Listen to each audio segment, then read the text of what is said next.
The road into Black Hollow was empty when I arrived. No cars, no lights in the windows, just rows of silent houses sitting beneath a pale fog that moved like slow breathing across the street. I remember the radio dying first. 1 second, soft static hummed through the speakers. The next, there was only silence so deep I could hear my own heartbeat against the steering wheel. Even the forest beside the road seemed to stop moving. No wind, no insects, nothing. I should have turned around then. But the missing posters hanging from the telephone poles kept pulling me forward. Faces of people from the same town. Farmers, teenagers, a school bus driver, all gone within the last 7 months. At the edge of town, I saw the old water tower standing above the trees. Someone had spray-painted a message across the rusted metal in huge white letters. Don't look at the lights.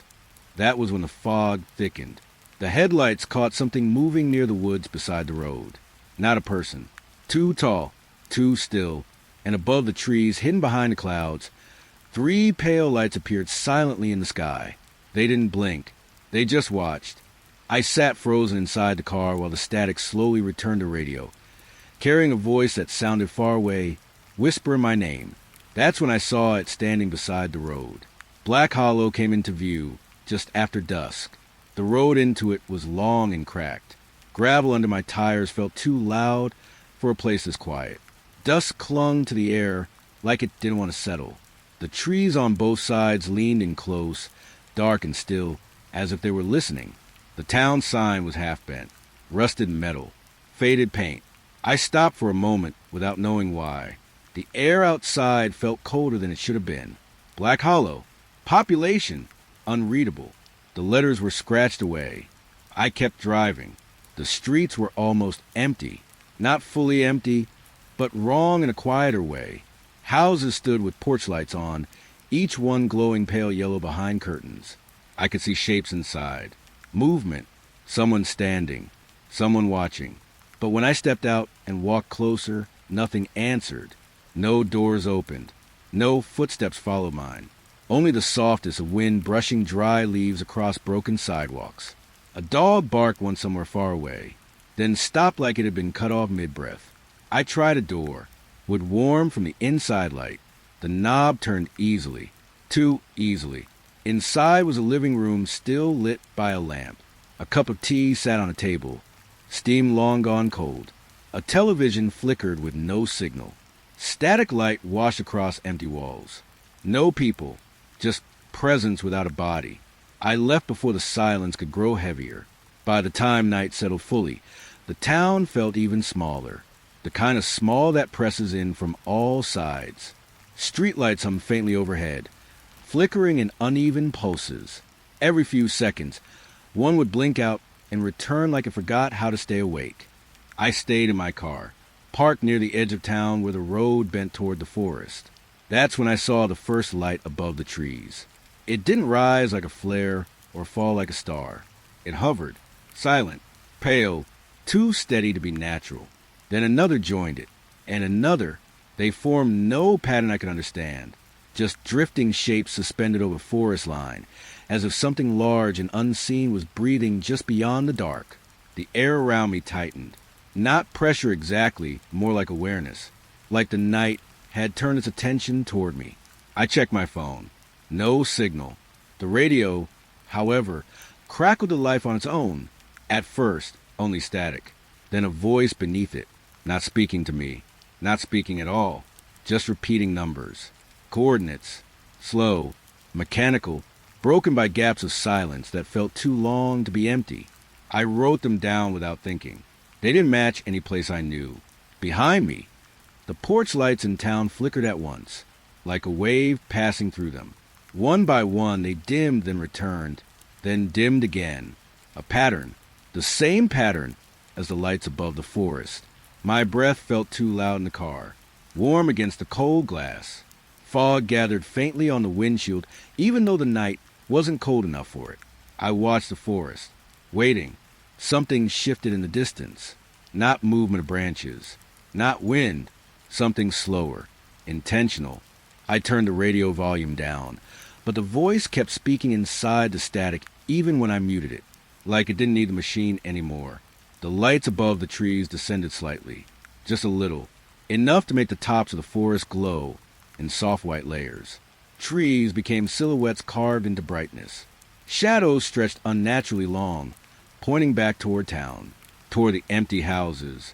That's when I noticed something I hadn't before. Some of those porch lights were gone. Not turned off. Gone completely. As if the houses had never been occupied at all. A memory tried to form in my mind. News articles I half remembered. Missing people. Strange reports.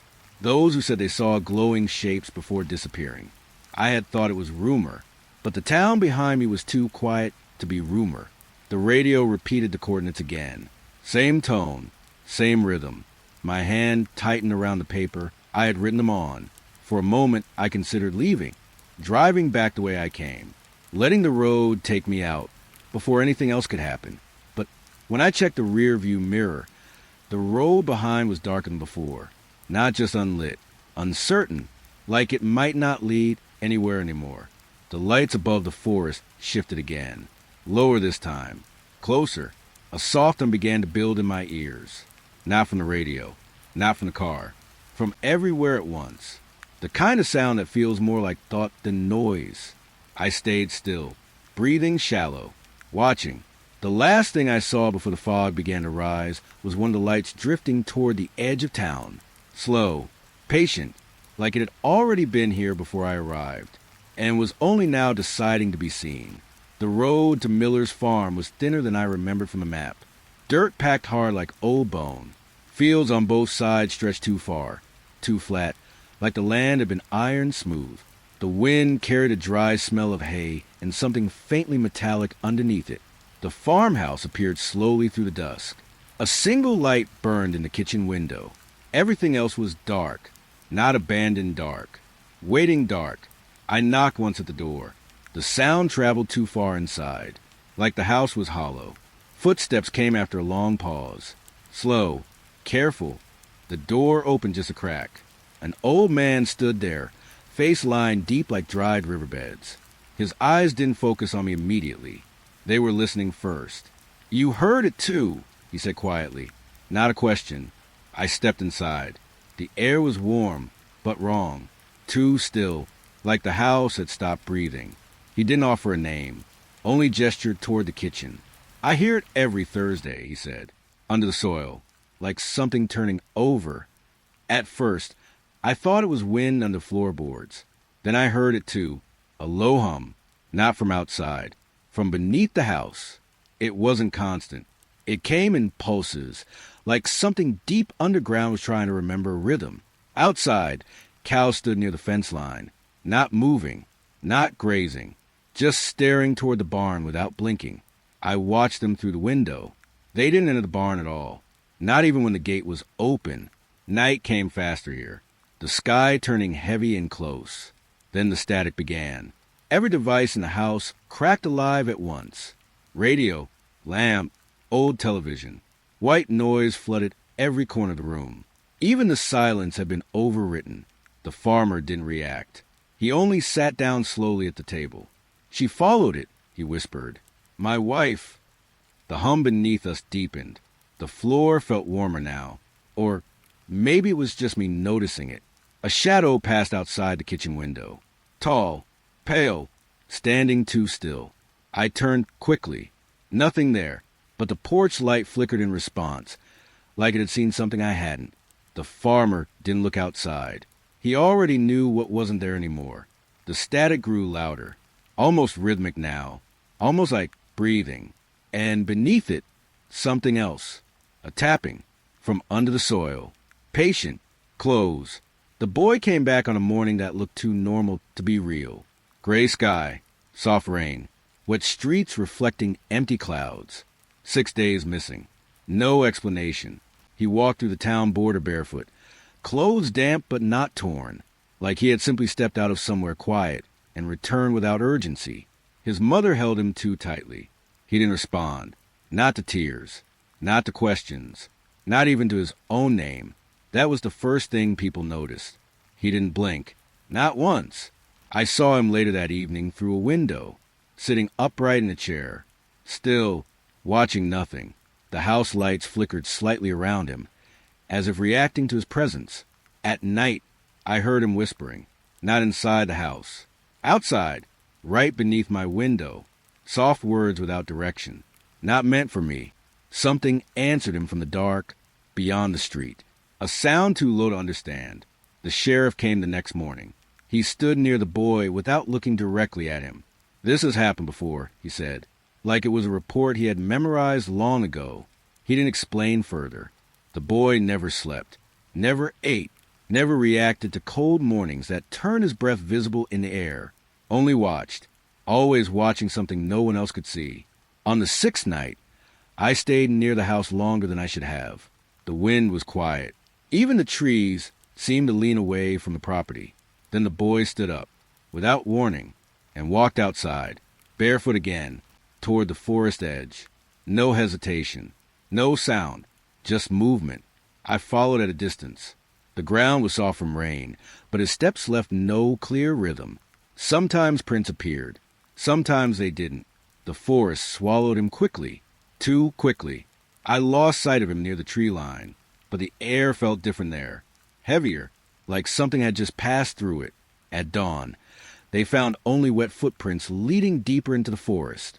No return marks, no hesitation, only departure. The bus was found deep in the woods, too far for any school route, too far for logic. Its yellow paint was faded under dirt and leaves. Engine still warm when the officers arrived, like it had only just stopped.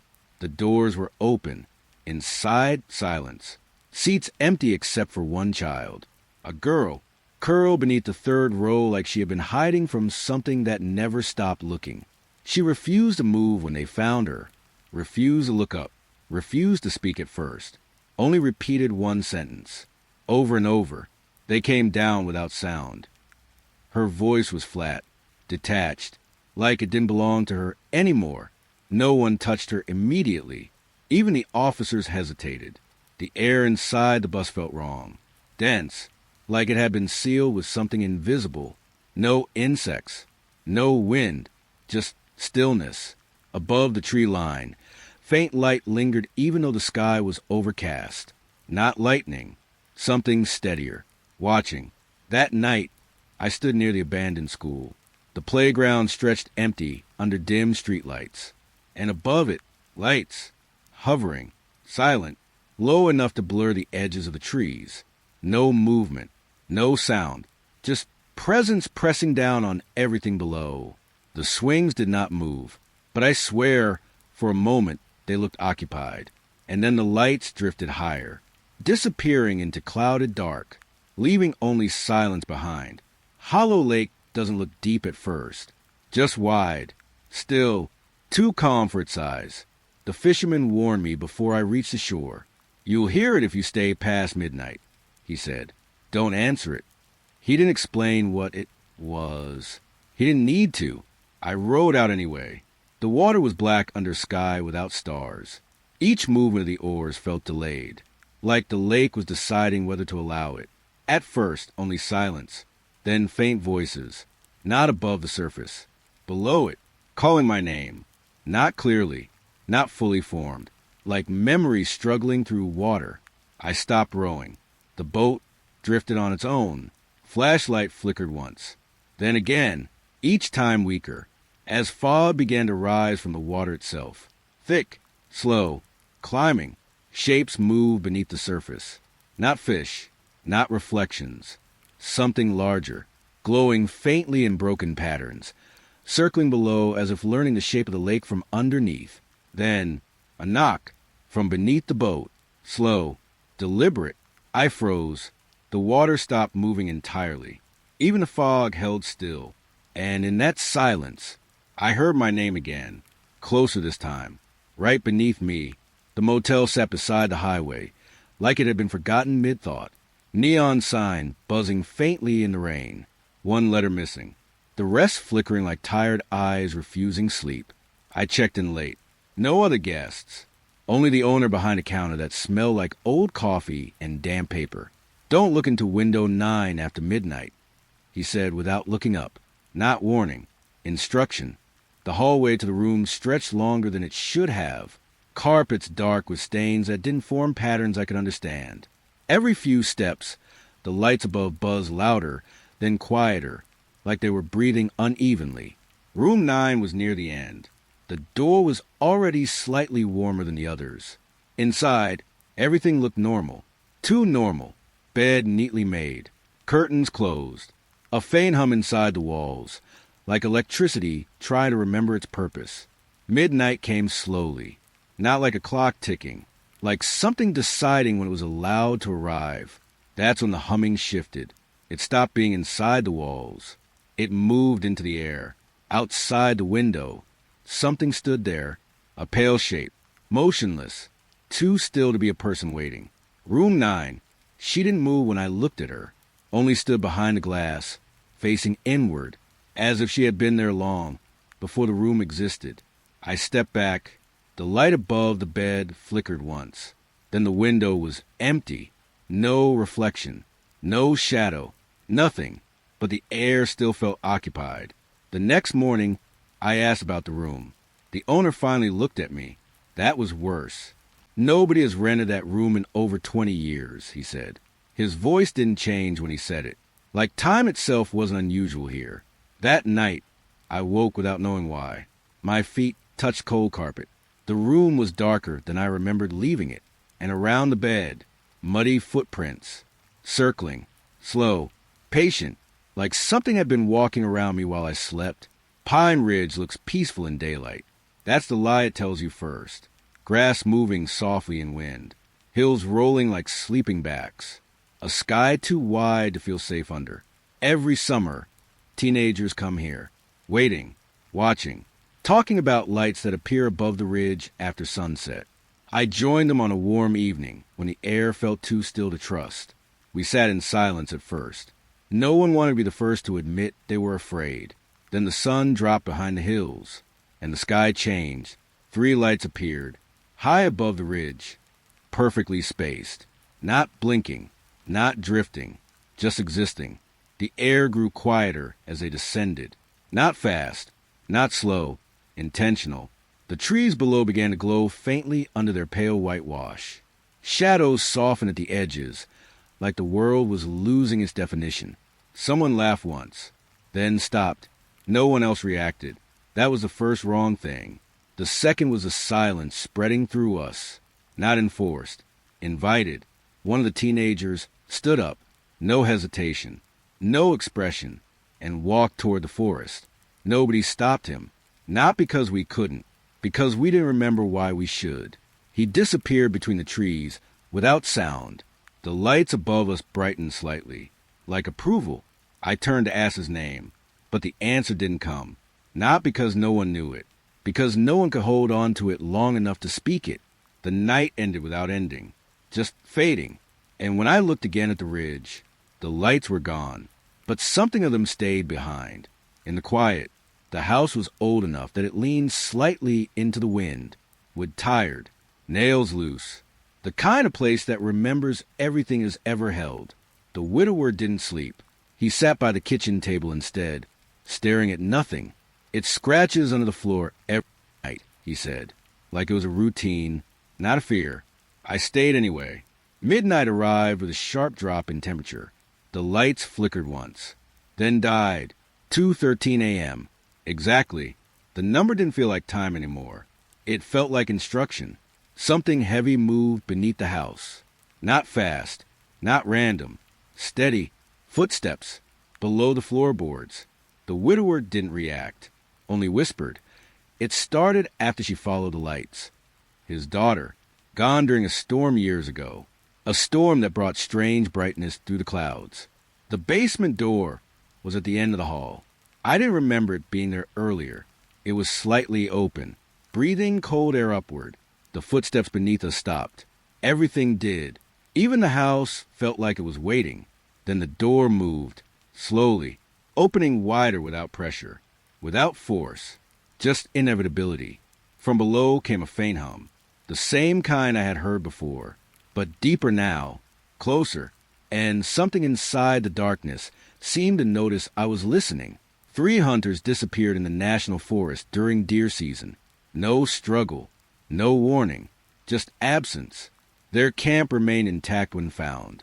Tent still standing, firewood stacked, coffee half drunk and cold. Only the ground beneath the fire pit looked wrong. Burn circles, perfect shapes pressed into the dirt like something had stood there too long. I followed the trail alone. The forest grew quieter the deeper I went. Not empty, opposed, as if sound was being slowly removed rather than lost. My compass spun without stopping, then froze, pointing nowhere. The trees above shifted without wind. Something moved between them, large, too large, but never fully visible. Only shadow passing over shadow. Without sound, without weight, in a clearing, I found footprints that stopped suddenly, not fading, ending, like the person had been lifted out of the world mid-step. One hunter was found later, walking along a highway, barefoot, eyes unfocused. He didn't remember his name, didn't remember forest, or fire, or people, only lights above the trees. That's all he could say before going silent again. Lights! The radio tower had been decommissioned for years. Or so they said. It stood on a hill outside town, skeletal against the fog. Metal frame rusted into the sky, like it was still trying to broadcast something long after it was told to stop. At night, it started again. Not power, not repair. Awakening. The signal came through broken speakers across town. Static layered with voices that didn't belong to any language I knew. Mechanical hum underneath everything, like machinery thinking. I climbed the hill alone. Fog thickened with every step. The tower grew larger, without seeming closer. Inside the station, the door was unlocked. Warm air inside. Old equipment already active. Lights blinking in patterns that didn't match any system I recognized. A microphone sat on the desk, still warm, as if recently used. The recording began without me touching anything. Voices, dozens, reporting disappearances that had never been recorded before. Names I had heard in other places. Other chapters of the same silence. Then, a pause. Something inside the static spoke directly, not through it, from it, and outside the window. Something stood watching, waiting for the broadcast to finish speaking. The orchard sits beyond the edge of the main road, where dust turns into grass and then into silence. Rows of apple trees stretch too neatly across the land, like someone arranged them and never came back to check if they were still alive. Harvest season should have meant movement, workers, voices, tools clicking through branches. But there is only still air, and the faint smell of fruit turning too ripe on the ground. I step between the trees. The leaves shift above me, but not from wind I can feel. Something else is moving them. At sunset, the orchard changes color. Not warm, pale. Between the rows, shapes stand still. White outlines against a fading sky. Human shape but unfinished, like the idea of a person instead of the person itself. They do not face me. They do not need to. Every step closer makes the air heavier, like walking through water that forgot how to flow. A journal is found inside a small shed. Pages yellowed. Ink pressed hard into paper like fear had weight. The owner wrote about following lights into the hills, never returning. When night settles fully, the figures shift slightly, not walking, not approaching, but closer in the way thoughts become impossible to ignore. Route 6 is a long stretch of road that feels longer than it should be. No streetlights, no towns, just miles of black asphalt cutting through dry land. The trail was found parked at a roadside stop. Engine cold, wheels still straight, door locked from the inside. That detail makes no sense. Inside should not have been accessible at all. But something had been inside anyway. Burn marks cover the roof of the trailer. Circular, dark, as if something had rested there, pressing heat into metal until it remembered pain. Witnesses mentioned lights above the highway that night. Silent, hovering, watching traffic move beneath them like it was slow enough to study. Inside the trailer, every clock is stopped. 3:17 a.m. Not one clock. All of them. Frozen at the same second, like time agreed to stop working at once. After midnight, tapping begins. Soft, Metal against metal, coming from inside the trailer walls. Not urgent, patient, like something testing whether it still remembers how to get out. The first reports come from different houses. Same pattern. Footsteps on rooftops at night. Heavy enough to be real. Light enough to be uncertain. They begin after lights appear in the sky. Always after. Never before. I stay in an old farmhouse during a storm to confirm it myself. Rain presses against the windows in uneven waves. Wind moves through fields like something searching. Then the lights appear above the clouds. Faint at first, then closer. The footsteps begin overhead. Slow, measuring. Each step shakes dust loose from the ceiling beams. But no shadow appears through the rain. No shape crosses the skylight. Only weight, without body. A shadow moves across the bedroom ceiling, not caused by anything outside, just passing through reality as if it forgot there were layers. Morning arrives without warning. The storm gone, the sky too clean. On the roof, long handprints are pressed into wet wood, as if something had been standing there for a very long time, waiting, listening. The map shows it clearly. Cabin beyond Cedar Creek. But locals deny it exists. They look away too quickly when asked, like speaking about it gives it permission to return. The forest grows denser the further I walk, branches closing overhead like ribs. Time feels slower here, not delayed, held. Then the cabin appears. No sound announces it. It simply becomes visible between trees. Old wood, smoke-darkened walls. Warm light, inside despite no visible fire. Inside, everything is intact. Too intact. Photographs hang on the walls. A family frozen in time. Every face scratched away, not violently, deliberately erased, like someone wanted to remove recognition itself. At night, whispers move through the trees outside. Not words I can understand, but language I almost remember. The air inside the cabin feels occupied, not by people, by absence that learned how to stay. A journal hidden in a drawer confirms the truth. The family vanished in 1984. No trace, only silence left behind. Outside, the whispers grow closer, not approaching the cabin, circling it. The town appears after a bend in the road that shouldn't exist. No sign marks it. No entry announces it. Just streets suddenly there, as if they have been waiting for someone to notice them again. But something is wrong immediately. Street signs are missing, paint scraped away from poles. Windows close without reflection inside them. Locals speak carefully, too carefully. When asked about the past, they pause too long before answering, or don't answer at all. An elderly survivor finally speaks. Voice low, eyes unfocused. Lights came for 13 nights, he says. After that, we started forgetting. Not just events.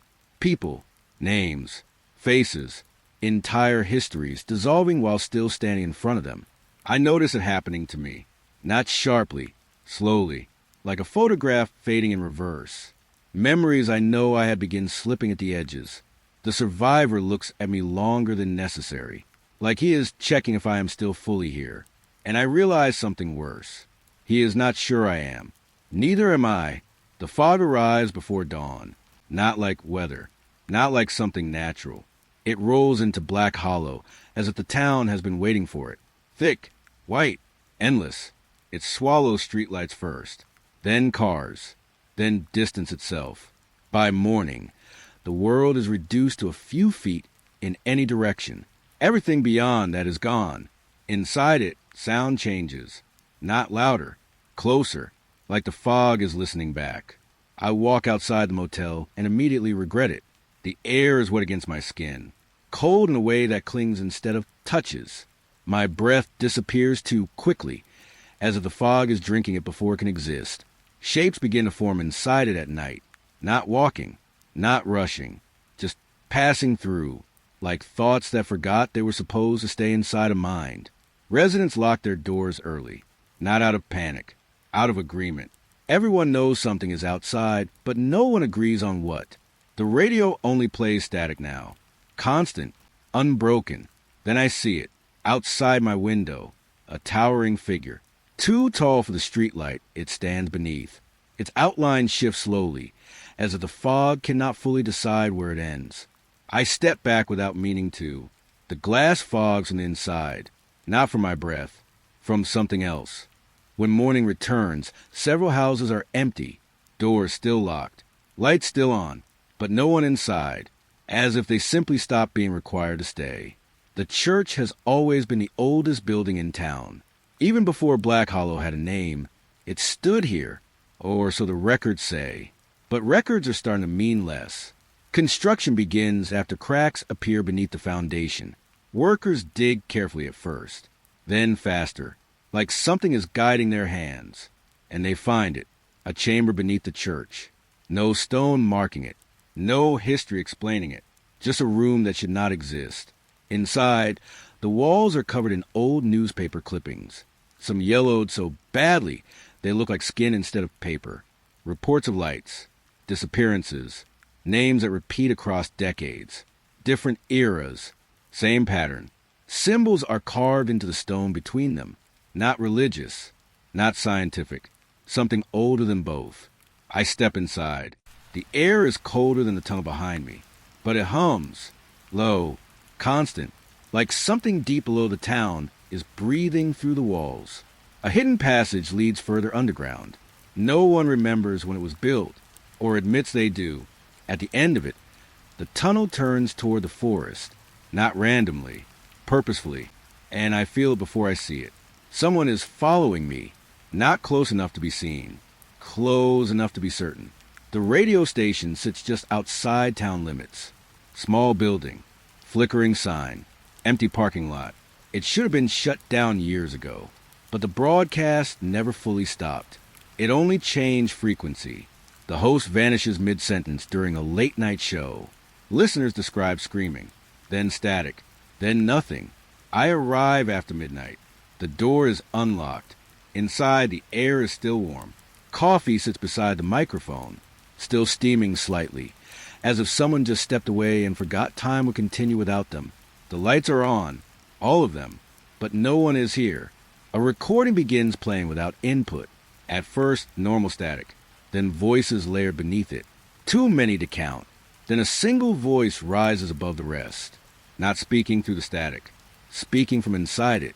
The broadcast resumes on its own, even though the room is empty, even though no one is touching anything. I look toward the window. Something is standing outside, not pressing against the glass, just watching through it, waiting for the voice to finish speaking. The forest around Black Hollow has never been welcoming, but now it feels aware, like it remembers everyone who has ever walked through it. Campers begin reporting faces in the trees, not carved, not painted, real faces, human-shaped, pale and still, watching from between branches. No movement, no blinking, just attention. A search party forms. I join them. No one speaks much, not because there is nothing to say, because speaking feels unnecessary here. The forest grows quieter as we enter. Birds stop. Wind stops. Even footsteps begin to feel softer than they should. Then we see them. Faces. Dozens. Between trees. All turn toward us at once. Perfect stillness. One of the searchers steps forward. Slowly. Without explanation. Without resistance. Like something inside him recognizes them. The faces respond. Not with movement. With change. Their expressions shift. Slightly. Almost like smiling. The kind of smile that does not belong to comfort, but recognition. I reach out to stop him, but my hand stops before it moves. Like, my body forgets why it should interfere. And I realize the forest is not watching us. It is waiting to see what we become. The storm begins without warning. No wind at first, just pressure in the air, then lightning far away, too slow to feel natural. And then, everything stops. Lights go out across Black Hollow at the same time. Not flickering, not fading, cutting. Phones die. Radios go silent. Cars stop mid-motion and refuse to start again. The town becomes dark in a way that feels intentional. People gather in homes, not outside, inside, as if walls still matter. But the silence does not stay still. A hum rises above the storm, not from ground level, from above, through the clouds. Something large moves overhead. Not fast, not random, coordinated. Lights appear in the sky again. Enormous now, not hovering like before. Descending. People begin disappearing. Not through doors, not through windows. From locked rooms, from behind closed spaces that should have been safe. I watch it happen without seeing how. Only the result. Empty chairs, open doors, cold air where warmth should have been. The center of town glows faintly through the storm. Something is coming down into it. Slow, final, and for the first time, Black Hollow feels like it is not being visited. It feels like it is being answered. The highway outside Black Hollow is usually quiet at night. Just a long strip of black asphalt cutting through fields that never seem to end. Streetlights are rare here. Towns are farther apart than they should be. And after midnight, everything feels slightly removed from the world, like distance itself becomes uncertain. I decide to test what people have been whispering, that the road doesn't let you leave after dark. I start driving just before midnight. The sky is heavy with fog again, low and crawling across the windshield like breath held too long. The headlights carve a narrow tunnel through it, but nothing outside that tunnel feels real. The first mile is normal. Then the road sign appears. Black Hollow, 12 kilometers. I keep driving. 10 minutes later, the same sign appears again. Same rust, same tilt, same cracked lettering. But the distance has not changed. I slow down. The air inside the car feels tighter now. Not warm, not cold, just enclosed. The radio turns on by itself. Static only. No music, no signal. Just a low, endless hiss that feels like it's filling the space between my thoughts. I turn it off. It turns itself back on. I grip the wheel tighter. The road begins to curve. But I don't remember turning. The trees on both sides look identical now. Same spacing. Same broken branches. Same leaning shapes that feel like they're watching me pass. Another sign appears. Black Hollow, 12 kilometers. The same distance. Still unchanged. I stop the car. The engine idles too loudly in the silence. Outside, fog presses closer against the windows, not moving past the car anymore, moving with it, surrounding it like a slow enclosure. Then I notice something behind me. Headlights. Another vehicle. No sound. No engine noise. Just light following at a fixed distance. I wait for it to pass. It doesn't. It stays behind me. Perfectly aligned. When I speed up, it speeds up. When I slow down, it slows down. Never closer. Never farther. Just present. Like a thought I can't lose. The road bends again. And suddenly I'm back at the same intersection I passed 10 minutes ago. Same broken fence on the side. Same dead tree, leaning toward the road. Same sign. Black Hollow, 12 kilometers. I stop again. This time, I turn off the headlights completely. The world outside doesn't get darker. It stays the same. Like the darkness is no longer dependent on light. The fog thickens around the car. I step out. The ground is wet, but there is no rain. The air feels wrong against my skin. Too still. Too aware. I walk forward a few steps. The road beneath me feels unchanged, but also not continuous, like it resets under my feet every time I try to understand it. I turn around. The car is still there, but slightly different, older somehow, duster, like it has been waiting longer than I have been gone. The headlights in the distance are gone. Instead, there is only fog, and within the faint outline of another road sign. I walk back. The car door opens on its own before I reach it. No wind, no sound, just invitation. I get back inside. The engine starts without me touching anything. The radio is louder now, static layered with something else beneath it. Not voices exactly, more like fragments of attempted communication. Then a pattern begins to form inside it. Familiar, coordinates, the same ones from earlier chapters. But now they are not being repeated. They are being corrected, as if something is adjusting them while I listen. The road moves again. But I don't remember pressing the accelerator. The headlights ahead, my headlights, illuminate a stretch of road that shouldn't exist. It is straighter now, longer, too straight, like it has been forced into alignment. The trees on both sides thin out, then disappear. There is only road, and fog, and distance that refuses to end. Another sign appears, closer this time. Black Hollow, 12 kilometers. Still the same number, still unchanged. But now I understand something wrong about it. The number is not distance. It is repetition. A cycle, a loop that does not measure space. Only return.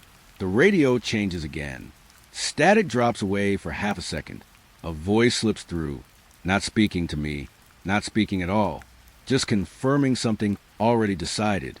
I grip the wheel again, but it feels less like control now and more like participation.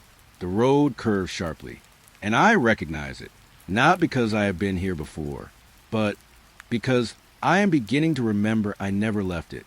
The headlights behind me return, closer now, still silent, still following. The fog opens slightly ahead, just enough to reveal something new. A gas station, same one I passed earlier. Same broken neon sign, same flickering light above the pumps. But now the pumps are running. Even though no one is here, I stop without deciding to. The engine stays on. The radio goes silent. The headlights behind me disappear again. I step out. The air outside is colder than before. Not temperature. Presence. Inside the station, everything looks recently used. Coffee still warm. Door slightly swinging. But no footsteps, no owner, only movement that is not yet caught up to itself. On the counter is a map, folded neatly, open to a route that circles back into itself. A loop drawn in pencil, endless. At the center of the loop is Black Hollow, but the town is not marked as a destination. It is marked as a starting point. I step back outside. The road is waiting, patient, familiar. The car door is open again, even though I never touched it. And in the distance, the fog shifts, not randomly, not naturally, like something is deciding where the road continues next. I get back inside. The engine starts again. No sound, no choice, only continuation. And as the car moves forward once more, I realize the road was never trying to let me leave. It was only deciding how many times I would try. The hills outside Black Hollow rise in uneven layers. Dry grass, broken stone, wind that never fully settles into one direction. Locals avoid the northern ridge. They say the ground there feels hollow underfoot, like something is listening from below. The retired miner meets me near the old service road. His hands are stained with years of dust that never fully washes away. They didn't stop digging, he says quietly. We just stopped hearing them. He carries 2 flashlights. Nothing else. We descend just after sunset. The entrance to the old mine is partially collapsed. Metal supports bent like ribs in a chest that forgot how to breathe. The air inside changes immediately. Cooler, heavier, older. Every step deeper removes the outside world a little more. The miner doesn't speak much, only when necessary, only when silence becomes too loud. At first, the tunnels feel normal. Rock walls, rough ground, occasional markings from old equipment. Then the stone changes. It becomes smoother, too smooth, as if shaped rather than broken. The flashlights catch something reflective ahead. Metal, but not rusted, not old, clean. We stop. The tunnel widens into a chamber that does not belong underground. The walls are made of dark, seamless material. Not rock, not steel. Something between both, like the idea of a surface rather than a surface itself. Strange symbols pulse faintly along it, not glowing brightly, just aware. The miner swallows hard. I told you, he whispers. People don't come back from here. I ask how many. He doesn't answer. Instead, he points deeper, where the tunnel continues. Something moves there, not walking, not crawling, sliding through space as if the tunnel is not a physical place, but memory being rewritten in real time. The air vibrates faintly. Not sound, not exactly, more like pressure against thought. The miner turns off his flashlight. I don't ask why. The darkness is worse than before. Not empty, full, like something is waiting for us to adjust to it. A faint hum begins again, the same hum I've heard before, but now it is everywhere. inside the walls, inside the ground, inside my breathing. We move slowly, carefully. The tunnel bends downward, then downward again. No clear direction anymore, only descent. The miner stops suddenly. His flashlight flickers back on without him touching it. In the light, something stands ahead, too still to be human, too tall to be natural. Its shape is not fully defined, edges shifting like smoke, trying to become solid. It does not approach. It does not need to. The tunnel feels smaller around it, like space itself is making room. The miner whispers, "Visitors." His voice cracks on the word, not fear exactly, recognition. The figure does not move its head, but I feel seen, not watched, evaluated. The symbols on the walls brighten slightly, responding, as if the tunnel is reacting to its presence. The miner steps back, slowly, carefully, but the ground behind us is no longer where we entered. The tunnel has changed, subtly, imperceptibly. We are farther in than we remember, or perhaps we never step back at all. The figure shifts, not forward, not backward, but closer without distance changing. The hum deepens. The walls begin to feel warm, not from heat, from awareness, like the entire structure is waking up around us. The miner drops his flashlight. It hits the ground without sound. Even that feels swallowed. In the dim light, I see more shapes further down the tunnel. Not one, many, standing where darkness should be. Patient, arranged, like they have been waiting for a sequence to complete. The miner backs away again, but now he is shaking. "I've seen them since the beginning," he says. "We just didn't have names for them yet." The tunnel responds to his voice. A soft pulse runs through the walls. The symbols shift, rearranging, not randomly, structurally, like writing being corrected. The figure ahead finally moves, just slightly, a tilt of presence, and the hum stops. Everything stops with it. Even breathing feels optional. Then, a new sound, not from the tunnel, from above, from everywhere, like something massive turning its attention downward for the first time in a long time. The miner whispers one last thing. They were never under us. A pause. They were waiting for us to dig correctly. The darkness deepens, and the tunnel feels less like a passage now, and more like an entrance that has finally been found. The sky above Black Hollow changes without warning. No storm arrives first. No wind. No sound. Just a thinning in the clouds, as if something unseen is pressing upward from the other side. At noon, the light behaves strangely. Shadows lose their direction. Colors flatten. Even the horizon feels uncertain, like it is being redrawn in real time. Then the opening appears. A perfect shape in the sky. Not tearing, not breaking. Simply there. A window, suspended above the town like the atmosphere itself has been peeled back. People step outside without being called. No shouting, no gathering, just emergence. They stand still in streets, in fields, in doorways, all facing upward, silent. The window in the sky glows softly, too bright to look at directly, but not painful, more like inviting forgetfulness. Inside homes, clocks begin to behave incorrectly. Seconds move backward, then forward, then stop, caring which direction they belong to. I watch a clock on the wall reverse its own minute hand until it forgets how to move at all. The hum returns, not from the ground this time, from above, from the window, like something is breathing through it. A woman appears near the edge of town. No one notices her arrival. She stands barefoot in the road, looking up like she's been waiting a very long time to do exactly this. Her skin is pale, but not unhealthy, more like unfinished, as if time stopped working on her mid-process. She begins walking slowly toward the center of town. No hesitation, no awareness of being watched. People do not move aside. They do not need to. They simply do not interfere. I follow at a distance. The air grows heavier the closer she gets to the center. Not physically heavier, memorically heavier, like remembering something that refuses to stay remembered. The window in the sky shifts slightly, not moving position, but changing depth, as if it is closer than it appears. The woman stops in the middle of the street, looks up, and speaks. Her voice is quiet, not broken, just delayed. They never stop watching us. The words hang in the air longer than they should. Then she collapses forward slightly, and her body begins to age. Rapidly. Not decay. Transformation. Her skin folds into itself. Her posture bends under invisible time. Her hair darkens, then lightens, then loses meaning entirely. And then she is gone. Not vanished. Just no longer present in the same way. Only footprints remain, leading nowhere.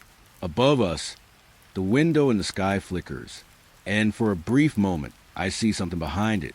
Not a face, not a shape, just awareness.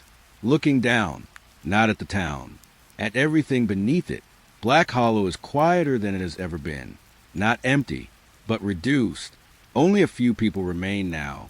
The rest have either disappeared or stopped being accounted for in conversation.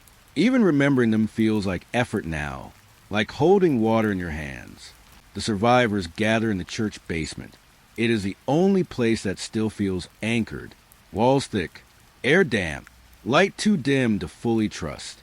No one sits too close to the windows above. No one speaks louder than necessary. Outside, pale lights drip between buildings.